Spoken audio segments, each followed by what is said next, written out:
మత్తయి సువార్త 28వ అధ్యాయంలో నుంచి మనం కొన్ని విషయాల్ని మనం నేర్చుకుందాం. ఒక 4 రకాల ప్రజల గురించి మనం ఈ రోజున ధ్యానించబోతున్నాం. 4 kinds of people.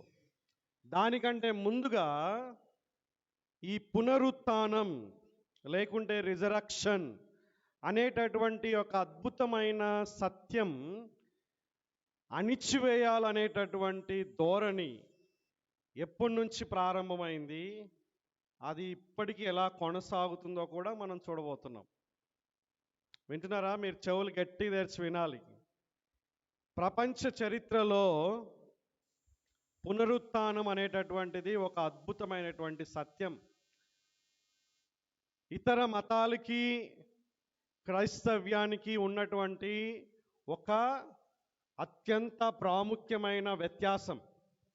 ఒకవేళ ఈ యొక్క రిజరక్షన్ అనేటటువంటిదే లేకపోతే మిగతా వాటికి మనం నమ్ముకునే దానికి ఎటువంటి వ్యత్యాసం ఏం లేదు, లేకుంటే పెద్ద విషయం ఏం లేదు. కానీ క్రైస్తవులుగా లేకుంటే దేవుని బిడ్డలుగా ఈ రోజున మనం నిరీక్షణతో ఉన్నామంటే, లేకుంటే మనం నిరీక్షణ కలిగిన వారిగా ఉన్నామంటే కారణం ఏంటంటే, ఆయన కేవలం చనిపోవడం మాత్రమే కాదు, కానీ ఆయన మృతుల్లో నుంచి తిరిగి లేచాడు. అలా లేచాడు అనగానే ఏం చేయాలి? మీరు హల్లెలూయా అని గట్టిగా హృదయంలో అయినా చెప్పుకోవాలి. సరే, మత్తయి సువార్త 28వ అధ్యాయం. వీరికి నాకు బేస్ తగ్గిస్తే మేలేమో, కొంచెం లిటిల్ 28వ అధ్యాయంలో ఈ యొక్క మాటలు మనకు కనిపిస్తాయి. విశ్రాంతి దినం గడిచిపోయిన తర్వాత ఆదివారమున తెల్లవార్చుండగా, so early in the morning ఒక విషయం జరిగింది. స్త్రీలు వెళ్ళారు అక్కడికి. ప్రభువు దూత 2వ వచనంలో యొక్క మాటలు ఉన్నాయి. ప్రభువు దూత పరలోకము నుండి దిగి వచ్చి రాయి పొర్లించి దాని మీద కూర్చుండెను. ఈ యొక్క సీన్ మీకు అర్థమవుతుందా అండి? రాయి పొర్లించి దానిపైన కూర్చున్నాడు. అప్పుడు మహాభూకంపం కలిగెను. చూసారా?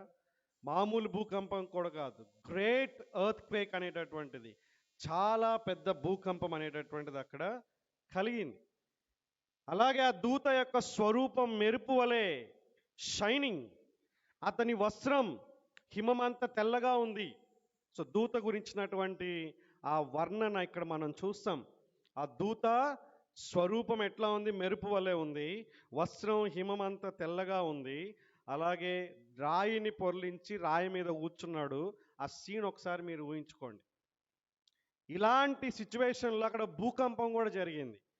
భూకంపం జరిగింది, రాయి పొర్లించబడింది. రాయి చాలా బరువైనటువంటి రాయి. అది చాలామంది సైనికులు కలిపి ఆ రాయిని అక్కడ క్లోజ్ చేసినటువంటి వాళ్ళు, ఆ రోమన్ సోల్జర్స్, చాలామంది సైనికులు దాన్ని పొర్లించగలరు. ఇంకో మాటలో చెప్పాలంటే అది ఆ విధంగా పొర్లిస్తున్నప్పుడు చాలా సౌండ్ వస్తుంది. ఈ సౌండ్ అనేటటువంటి చాలా ఇంపార్టెంట్. అలాగే భూకంపం వచ్చింది, పరలోకం నుంచి దూత వచ్చాడు. ఏం జరిగిందండి ఈ యొక్క సినారియోలో? అతనికి భయపడుట వలన కావలి వారు వణికి చచ్చిన వాని వలె ఉండిరి. వణికిపోయారు వీళ్ళు, షేక్ అయిపోయారు. షేక్. నువ్వు కూడా నేను కూడా షేక్ అయిపోతాం. అసలు వాస్తవానికి 2వ అధ్యాయంలో లూకాసు వార్తలో దూత వాళ్ళ పక్కన నించుంటేనే వాళ్ళు వణికిపోయారు. అవునా? ఇప్పుడు మీ పక్కన ఒక దేవదూత వచ్చి కూర్చుంటే మీరు వణికిపోరా? వణికిపోతాం మనం. కానీ ఈ దూత వచ్చినప్పుడు మహా భూకంపం కలిగింది. వణికిపోయారు. ఏం చేయాలండి వాళ్ళు? ఈ వణికిపోయినటువంటి వాళ్ళు ఈయననే నిజమైన దేవుడని సాష్టాంగపడి దేవుణ్ణి ఆరాధించాలి. కానీ ఏం చేశారంటే వాళ్ళు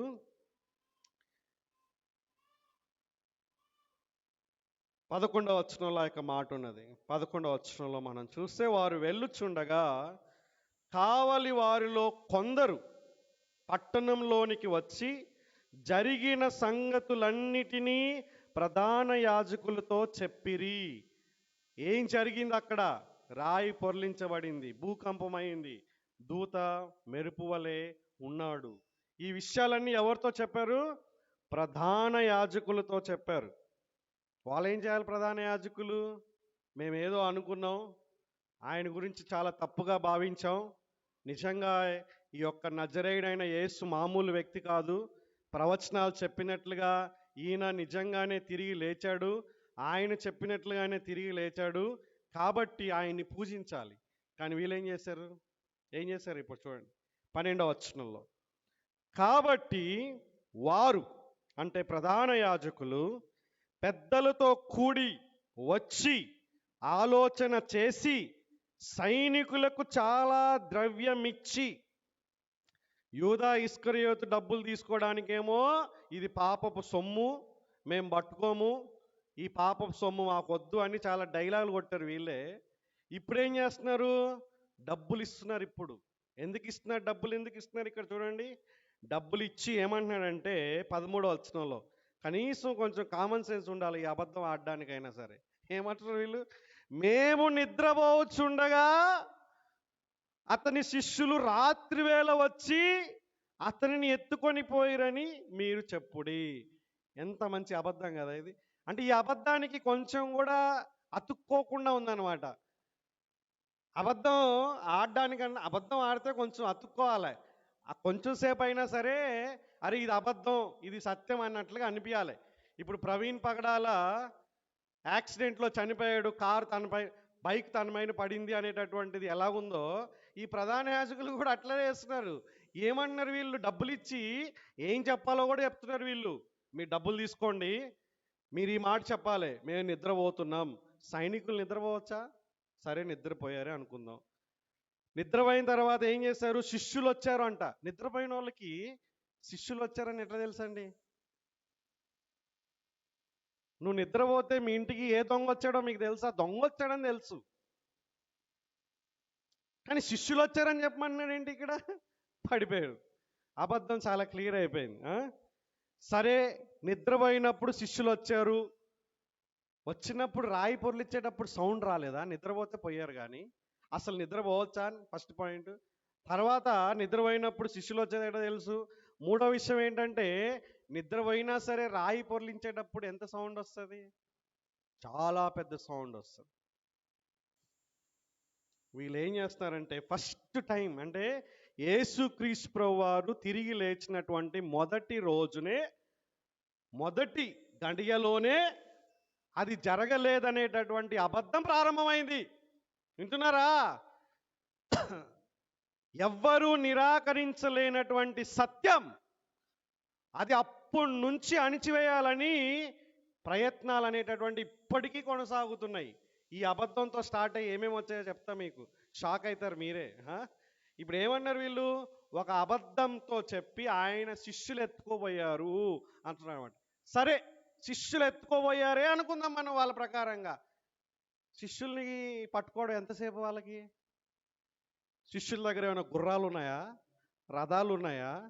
లేకుంటే వాళ్ళ దగ్గర వాళ్ళు పీటీ ఉషా లాగా, ఉసేన్ బోల్ట్ లాగా పరిగెత్తుకొని వెళ్ళిపోతారా? శవాన్ని పట్టుకొని ఎంత దూరం పోతారు వాళ్ళు? ఇది జరిగి ఎప్పుడు? రాత్రి అని చెప్తున్నారు. సరే, ఉదయం అయిపోయింది అంటే రాత్రిపూట ఎంత దూరం ప్రయాణం చేస్తారు?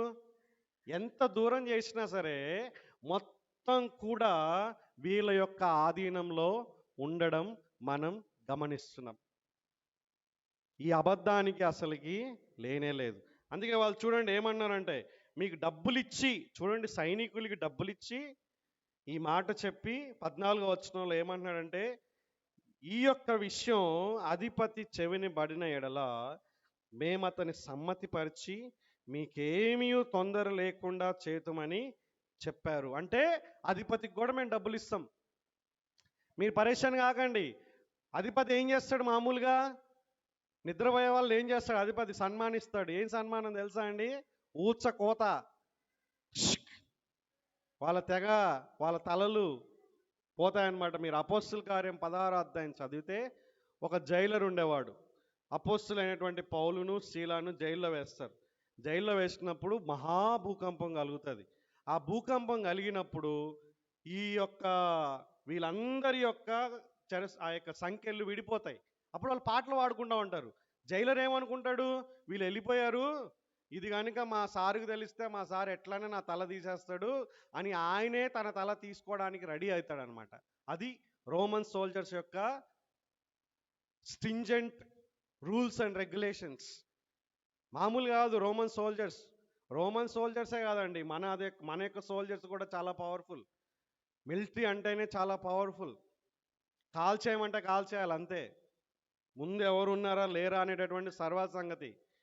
ఫైర్ అంటే చాలు కాల్ చేయాలి. వాళ్ళు డబ్బులు ఇచ్చారు, వాళ్ళకు కూడా డబ్బులు ఇచ్చారు. 15వ వచనం. ఈ సైనికులు కూడా చూడండి వీళ్ళు కూడా ఎంత కక్కుర్తో చూసారా, భయం లేదు వీళ్ళకు కూడా. అప్పుడు వారు ఆ ద్రవ్యం తీసుకొని తమకు బోధింప ప్రకారం చేసిరి. ఈ మాట యూదులలో వ్యాపించి నేటి వరకు, అంటే ఈ మత్తయి సువార్త రాసేటప్పటి వరకు కూడా ప్రసిద్ధమైంది.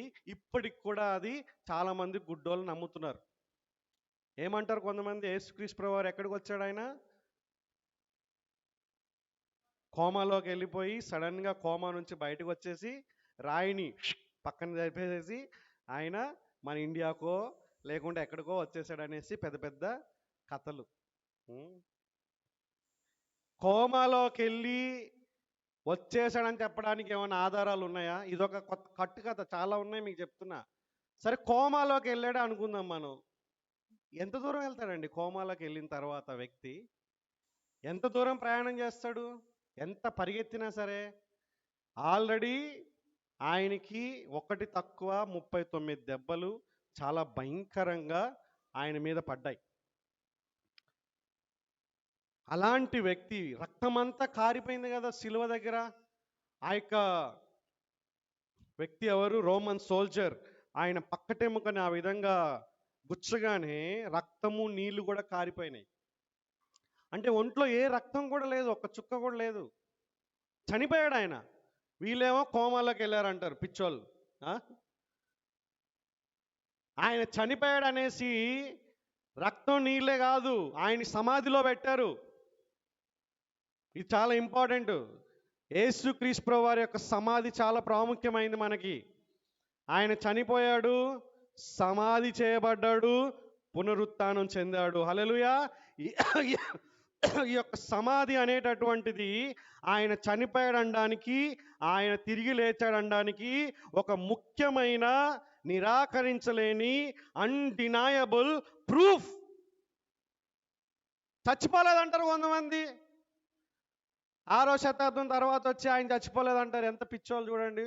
అదొక వెర్రితనం అయితే ఈయన తిరిగి లేలేదంటారు ఇంకొకరు. సమాధి ఒకవేళ తిరిగి లేయకపోతే మరి సమాధిలో మనిషేడి? మీరు ఆలోచిస్తున్నారా? మీరు ఏ సమాధికి వెళ్ళినా కూడా ఏముంటాయి? ఎముకలు ఉంటాయి, కళేబరాలు ఉంటాయి, వాళ్ళకి ఆనవాళ్ళు ఉంటాయి, వాళ్ళకి సంబంధించినటువంటి ఉంటాయి. కానీ యేసుక్రీస్తు ప్రభువు వారి యొక్క సమాధి ఖాళీ సమాధి. గీతం గీతం జై జై గీతంలో ఏం పాడుకున్నాం? ఖాళీ సమాధి లలలలలలల నా. మామూలు కాదండి ఆ పాట. ఖాళీ సమాధి, ఎంటీ టూమ్ అనేటటువంటిది ప్రపంచ చరిత్రలో ఏ వ్యక్తికి కూడా లేదు, ఉండదు ఇంకా. యేసుక్రీస్తు ప్రభువు వారికే. ఇలాగా వచ్చినటువంటి కట్టుకథల్లో ఇంకో కథ అల్లారనమాట. ఏమన్నారు తెలుసా అశోక్?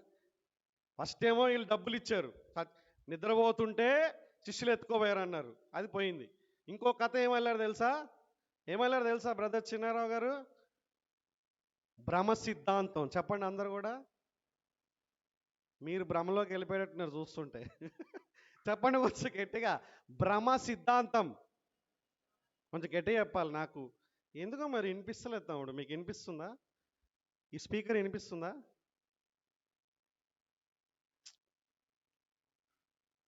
చెవులు పరీక్ష చేసుకోవాలి నేను. ఓకే. భ్రమ సిద్ధాంతం చెప్పండి అందరు, కొంచెం గట్టిగా చెప్పాలి. ఇప్పుడు వీళ్ళకి భోజనాలు ఉన్నాయని వీళ్ళు గుర్తెరిగారు అనమాట. మీరు కూడా చెప్పాలి. చెప్పండి. భ్రమ సిద్ధాంతం అంటే హాలోజినైజేషన్.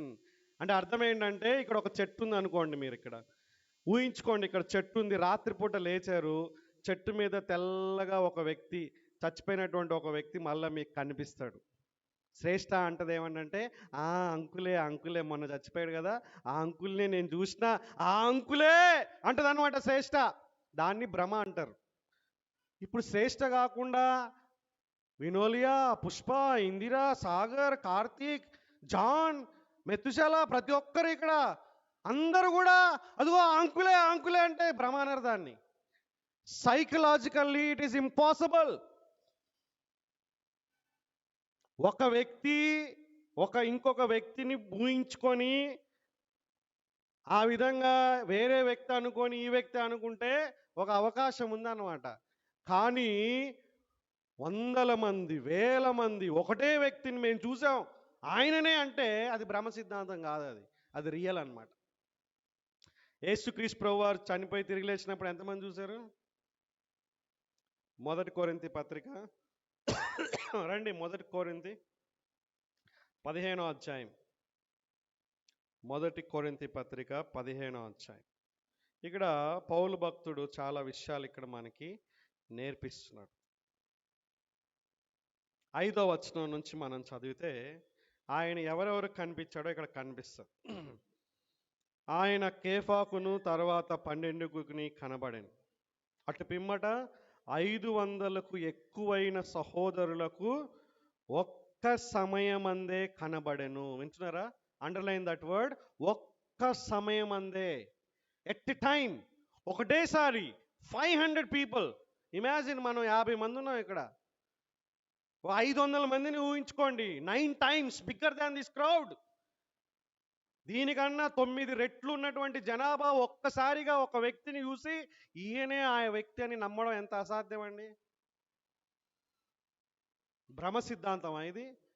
సైకాలజీ ఏం చెప్తుందంటే ఇలాంటి భ్రమ సిద్ధాంతం ఎక్కడ కూడా అంటే ఇంపాసిబుల్ అని చెప్తుంది అనమాట. అంటే యేసుక్రీస్తు ప్రభువారి యొక్క పునరుత్థానాన్ని కొట్టివేయడానికి ప్రజలు అల్లేటటువంటి కథ వీగిపోయింది. ఇంకొక స్టోరీ, యేసుక్రీస్తు ప్రభువారి యొక్క పునరుత్థానం జరగలేదనడానికి ఇంకొక స్టోరీ ఏంటి తెలుసా అండి? ఈ శిష్యులు ఉన్నారు కదా, ఆయన శిష్యులు ఆయన చచ్చిపోయిన తర్వాత ఒక కథ అల్లి ఈ క్రైస్తవ సామ్రాజ్యాన్ని స్థాపించేశారు అంటున్నారనమాట. నమ్ముతారా మీరు? ఎందుకు నమ్మరు? శిష్యులు ఇప్పుడు వాళ్ళు కూడా ఒక సామ్రాజ్యాన్ని స్థాపించాలి కాబట్టి ఇదే సమయంలో ఆయన 3వ రోజు లేస్తానని చెప్పాడు కదా, 3వ రోజు లేస్తాడు కాబట్టి ఇప్పుడు ప్రజలందరినీ నమ్మేయించేయచ్చు. ఏం చేయాలా? బాడీని దాచిపెట్టేసి మన అందరికి వెళ్ళి చెప్దాము, యేసుక్రీస్తు ప్రభువారు తిరిగి లేచాడు అనేసి చెప్పేద్దాం అనేసి చెప్తున్నారంట. జరుగుతుందండి అట్లా? అంటే శిష్యులు అబద్ధం ఆడారు అని చెప్తున్నారు ఇక్కడ. అబద్ధం ఎందుకు ఆడతారు మామూలుగా మీరు? మీ ఉద్యోగంలో, ఇంట్లో, స్కూల్లో, కాలేజ్లో, వర్క్ ప్లేస్లో అబద్ధాలు ఎందుకు ఆడతారు? మీ భాగస్వామి దగ్గర, తల్లిదండ్రుల దగ్గర. వన్యసీమస్ ఎందుకు ఆడతారు అబద్ధాలు? ఇన్సూరెన్స్ దగ్గర కూడా చాలామంది నిజం చెప్పారంట. చాలా జాగ్రత్త ఉండాలి ఇన్సూరెన్స్ ఏజెంట్స్తో, సగం సత్యం చెప్తారు. అబద్ధం ఎందుకు ఆడతాం జనరల్గా? సీను, తప్పించుకోవడానికా, ఇరుక్కోవడానికా? మీకే అడుగుతున్నా. సుగుణమ్మ గారు చెప్పండి, తప్పించుకోవడానికి అబద్ధం ఆడతావా, ఇరుక్కోవడానికి అబద్ధం ఆడతావా? ఈ అబద్ధం ఆడితే నేను మంచిగా ఇరుక్కుంటా, నన్ను మంచిగా కొడతారు, నన్ను మంచిగా తిడతారు, నన్ను మంచిగా ఉమ్మేస్తారు, నన్ను ఏమో నాకున్నాయని లాక్కెళ్ళిపోతారు, ఇప్పుడు బాగుంటుందని అబద్ధం ఆడతారు ఎవరన్నా? పుష్ప ఆడతారా? అబద్ధం ఎందుకు ఆడతాం మనం? తప్పించుకోవడానికి ఆడతాం, శిక్షను తప్పించుకోవడానికి ఆడతాం, ఫైన్ తప్పించుకోవడానికి ఆడతాం, భర్త దగ్గర తిట్లు తప్పించుకోవడానికి ఆడతాం, తల్లిదండ్రుల దగ్గర తిట్లు తప్పించుకోవడానికి ఆడతాం. అబద్ధాలు అందుకే కదా ఆడేది మనం. ఇప్పుడు వీళ్ళు అబద్ధాలు ఆడారంట, యేసుక్రీస్తు చచ్చిపోలే, ఆయన తిరిగి లేచారని అబద్ధాలు ఆడంట. ఈ యొక్క అబద్ధానికి వాళ్ళకు వచ్చినటువంటి కాన్సిక్వెన్స్ ఏంటండి? ఏంటి? వాళ్ళకున్న ఆస్తిని లాక్కోపోయారు, వాళ్ళని చెరసాల్లో వేశారు. ఒకవేళ వాళ్ళు నిజంగానే అబద్ధం ఆడితే ఎన్ని రోజులు ఆడతారు అబద్ధాలు వీళ్ళు? ఆ? చచ్చిపోయేంతగా అబద్ధం ఆడతారు ఎవరన్నా? పోలీసులు కొడితే నిజం కోసమన్నా చచ్చిపోతాడు కానీ, అవునా? నిజం కోసం. రీసెంట్గా ఒక మూవీ వచ్చింది, ఏంటది? లాయర్ది, జై భీమా. ఒక లాయర్, నిజమైన లాయర్ బయోగ్రఫీ తీశారు కదా. దొంగతనం చేయకపోయినా సరే దొంగతనం చేశారని నువ్వు చెప్పు, దొంగతనం చేసావని చెప్పంటే కొట్టి కొట్టి కొట్టి కొట్టినా సరే వాడు చెప్పడు అనమాట.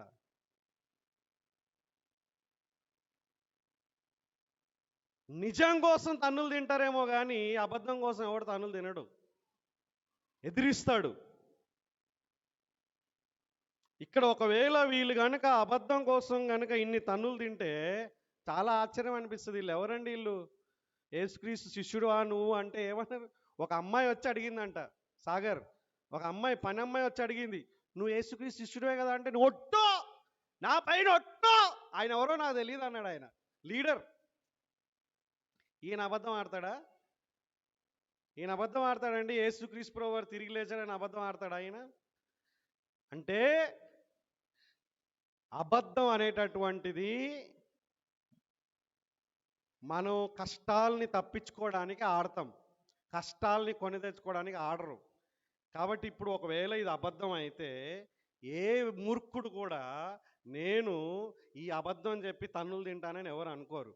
ఇది సత్యం కాబట్టి, కళ్ళారా చూశారు కాబట్టి.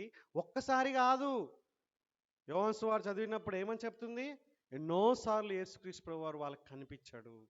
ఒక్కటేసారి కాదు, ఇంట్లో ఉంటే కనిపించాడు, బయట కనిపించాడు, సమాధి దగ్గర కనిపించాడు, చేపలు పట్టుకునే దగ్గర కనిపించాడు, వాళ్ళతో పాటు తిన్నాడు, వాళ్ళకి సమాధానం కలుగునుగాక అని చెప్పాడు. 40 రోజులు, వింటున్నారా మీరు? 40 days. ఆయన చనిపోయి వెంటనే వెళ్ళిపోలేదు. 40 రోజులులో అప్పుడప్పుడు కొంతమందికి, అందరికీ, 12 మందికి అక్కడ ఇక్కడ ఆయన కనిపిస్తూనే ఉన్నాడు ఆయన. కాబట్టి వాళ్ళకి ధైర్యం వచ్చింది, ఈయన నిజంగా తిరిగి లేచాడనే ధైర్యం వచ్చింది. కాబట్టి ఆయన కోసం వాళ్ళు ప్రకటిస్తారు. ఎవరన్నా ఉన్నారండి ప్రపంచంలో చనిపోయి తిరిగి లేచినటువంటి వ్యక్తి? కనీసం నేను చనిపోయి తిరిగి లేస్తానని చెప్పిన వ్యక్తి ఎవరైనా ఉన్నారా? యేసుక్రీస్తు ప్రభువు వారు చనిపోయి తిరిగి లేస్తానని చెప్పాడు, ఆయన చనిపోయి తిరిగి లేచాడు. కానీ ఏం చేస్తున్నారు ప్రజలు? ఆయన తిరిగి లేయలేదు, ఆయన చనిపోయాడు, అసలు ఆయన చనిపోలేదు, ఆయన మాయమైపోయాడు. చూసారా ఏం మాటలు మాట్లాడుతున్నారో అర్థం కావట్లేదు. నేనేం చెప్తున్నానంటే మీకు, దయచేసి అందరూ వినండి. ప్రశాంత్ ముఖ్యంగా వినాల్సింది ఏంటంటే,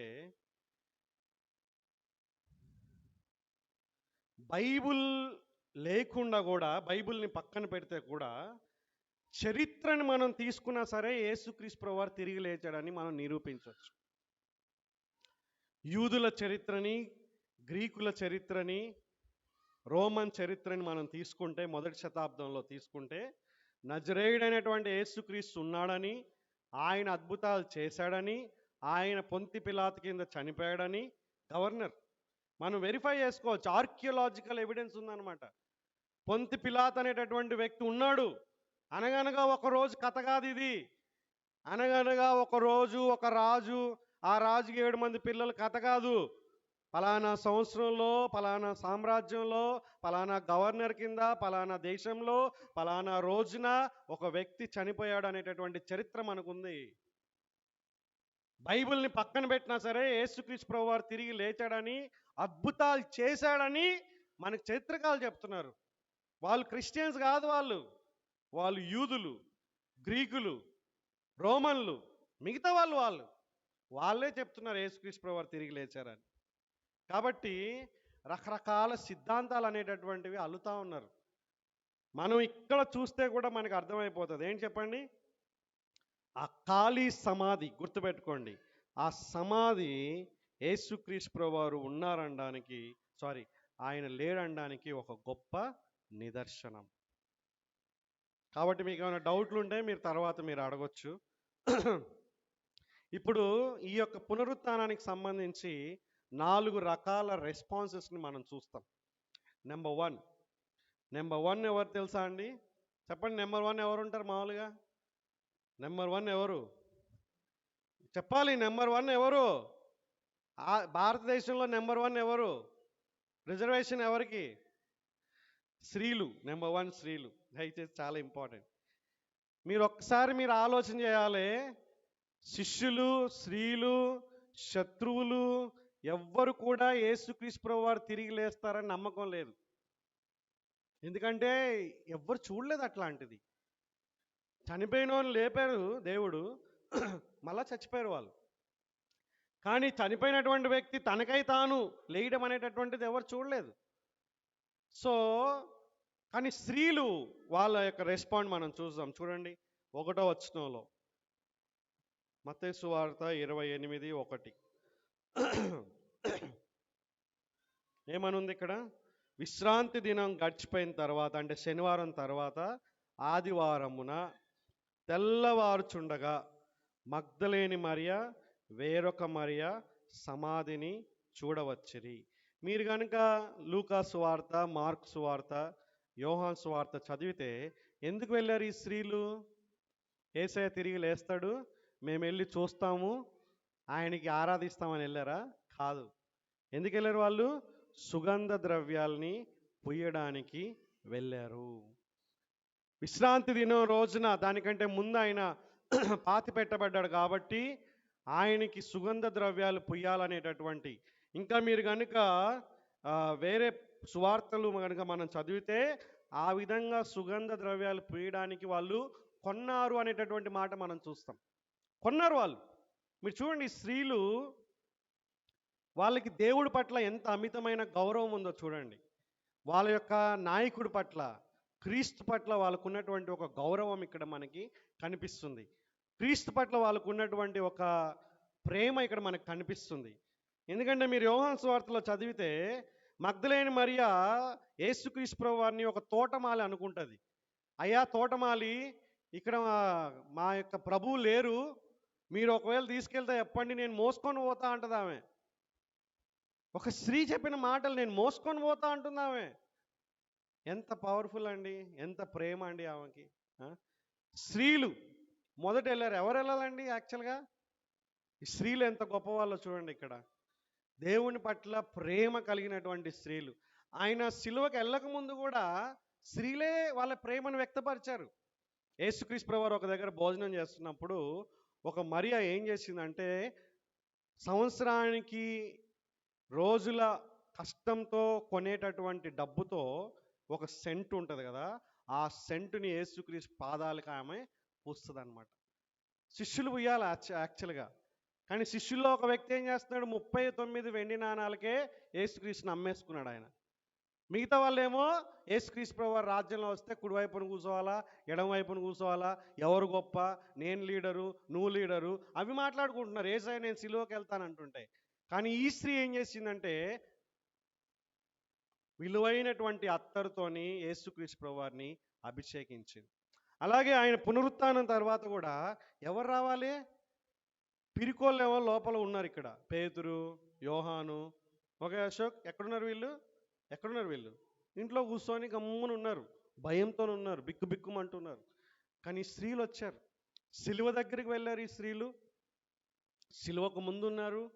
అలాగే పునరుత్థానం అప్పుడు కూడా తెల్లవారుచుండగానే వెళ్ళిపోయారు వాళ్ళు.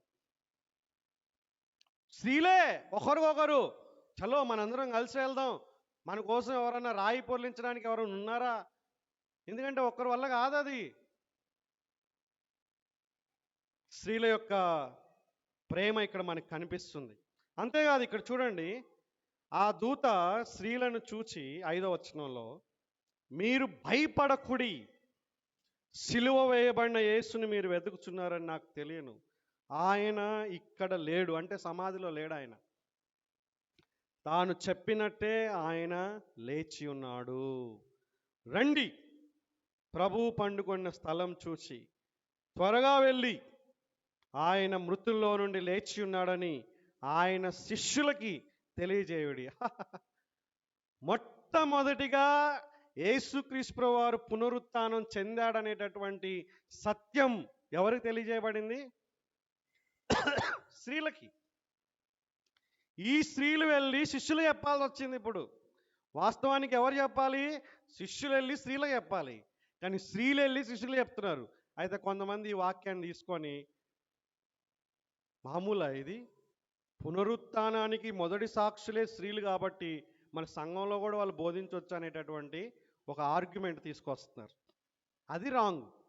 ఇక్కడ అక్కడ జరిగినటువంటి సన్నివేశం ఏంటంటే, వాళ్ళకున్న ప్రేమను బట్టి దేవుడు వారికి వ్యక్తిగతంగా మొదటిగా కనిపించాడు.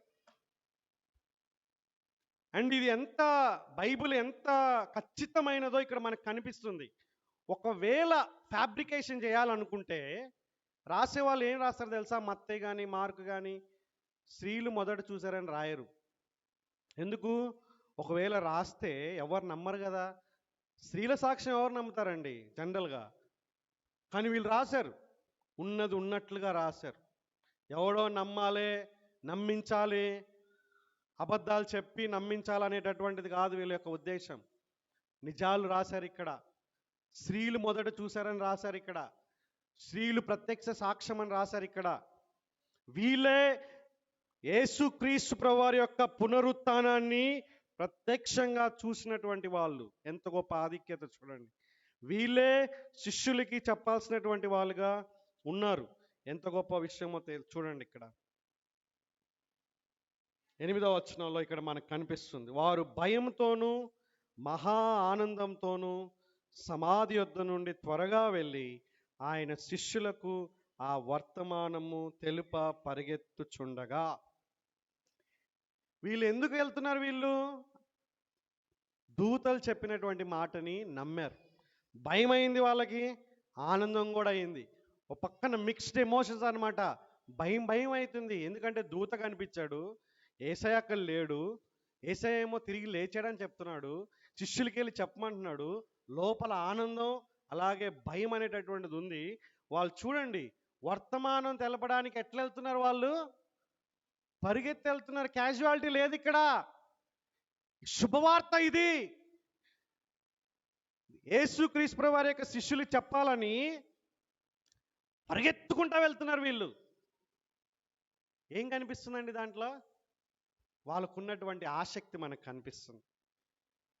కానీ ఏం జరిగింది అక్కడ? 9వ వచనంలో యేసు వారిని ఎదుర్కొని, ఆయన ఎక్కడుంటాడండి? ఆయన సర్వాంతర్యామి అయిపోయాడు కదా. ఒకప్పుడంటే ఒక దగ్గరే ఉండేవాడు, కానీ ఇప్పుడు ఎవరైనా సర్వాంతర్యామి. వాళ్ళ పక్కనే ఉన్నాడు ఆయన. వాళ్ళకు కనిపించాడు. ఫస్ట్ కనిపించాడు అంటే ఆయన పునరుత్థానం చెందాడని ఫస్ట్ వాళ్ళు విన్నారు, అలాగే ఫస్ట్ వాళ్ళు చూశారు. అండ్ వాళ్ళు చూడడమే కాదు, వారు ఆయన యొద్దకు వచ్చి ఆయన పాదములు పట్టుకొని ఆయనకు మ్రొక్కారు. చూసారండి? విన్నారు, చూశారు, ఆరాధన చేశారు. శబాష్. ముఖ్యంగా ఈ యొక్క సినారియోలో స్త్రీలని మనం చాలా అభినందించాలి. వాస్తవానికి మనం కనుక చూసుకుంటే ప్రపంచవ్యాప్తంగా కూడా స్త్రీలలోనే దేవుని పట్ల ఎక్కువ ఆసక్తి ఉన్నట్లుగా కనిపిస్తుంది. పురుషులు ఈ విషయంలో సవాల్ చేయబడాలి. దేవుని వాక్యం పట్ల, ప్రార్థన పట్ల వాళ్ళకున్నటువంటి ఆసక్తి, ఆ ప్రేమ మనల్ని సవాల్ చేయాలి. మన దగ్గర నేర్చుకోవాలి వాళ్ళు వాస్తవానికి. కానీ ఇక్కడ మనం చూస్తే ఎక్కడైనా సరే వాళ్ళకే ఎక్కువ ఉన్నట్లుగా మనకు కనిపిస్తుంది. ఆ ధైర్యం చూడండి, ఆశ చూడండి, ఆ నమ్మకం చూడండి. సో యేసయ్య కూడా చెప్తున్నాడు అనమాట, మీరు వెళ్ళి నా సహోదరులు గలిలయకు వెళ్ళవలననియు వారు అక్కడ నన్ను చూతురనియు వారికి తెలుపుడనెను. దయచేసి ఈ యొక్క సత్యాన్ని మనం తెలుసుకోవాలి. నెంబర్ 2, ఈ రెండో వ్యక్తి ఎవరు అంటే శిష్యులు. నవ్వు అనిపిస్తుంది నాకు. శిష్యులు అంటే ఎవరు ఇక్కడ? 12 మంది శిష్యులు. ఈ 12 మంది శిష్యులకి తెలిసినప్పుడు ఏం చేశారో మీరు చూడండి. 16వ వచనం. 11 మంది శిష్యులు యేసు తమకు నిర్ణయించిన గలిలయలోని కొండకు వెళ్ళిరి. వారు ఆయన్ని చూచి ఆయనకి మ్రొక్కిరి, కానీ కొందరు సందేహించిరి. శిష్యులు అందరు నమ్మలేదు మళ్ళా ఆ టైంలో. ఎవరు వాళ్ళు? తోమా. ఎందుకంటే ఒక రకంగా తోమా ఆ టైంలో లేకుండే. కాబట్టి నేను ఆయన చూస్తేనే నమ్ముతానని చెప్పాడు. కానీ యేసుక్రీస్తు ప్రభువు వారు తోమాను గద్దించాడు. మీరు కనుక వేరే లేఖనాల్లో చూస్తే, ముఖ్యంగా యోహాను సువార్తలో చూస్తే, మనకు టైం తక్కువ ఉంది కాబట్టి నేను ఫాస్ట్గా వెళ్తున్నా, మీరు దయచేసి తర్వాత చదువుకోండి. యోహాను సువార్తలో చూస్తే, ఎప్పుడైతే ఈ యొక్క మరియా వేరే స్త్రీలు వెళ్ళి యేసుక్రీస్తు ప్రభువు వారు అక్కడ లేడు, ఖాళీ సమాధి ఉందని చెప్పినప్పుడు ఎవరు నమ్మలేదు.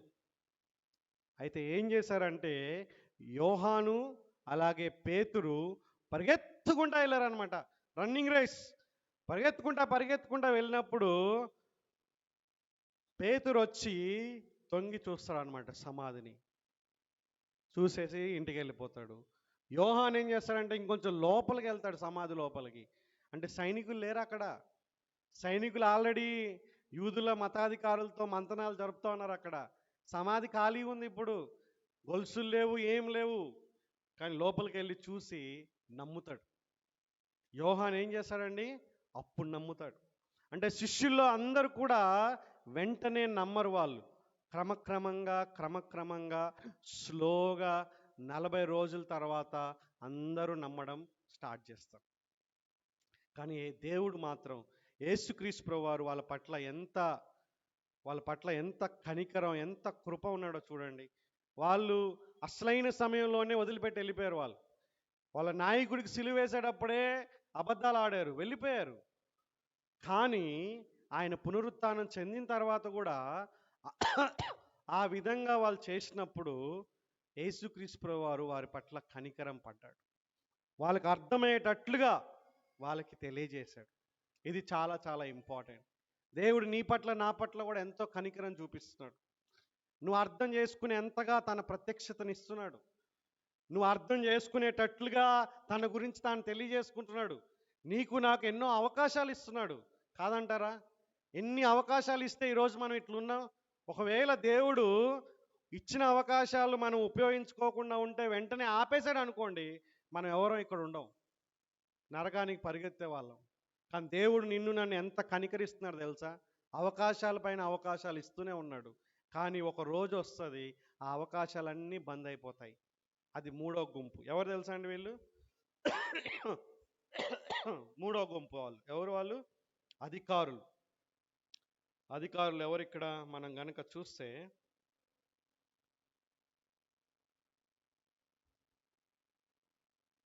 13వ వచనం ఇంతకుముందు చదివినట్లుగానే అధికారులు.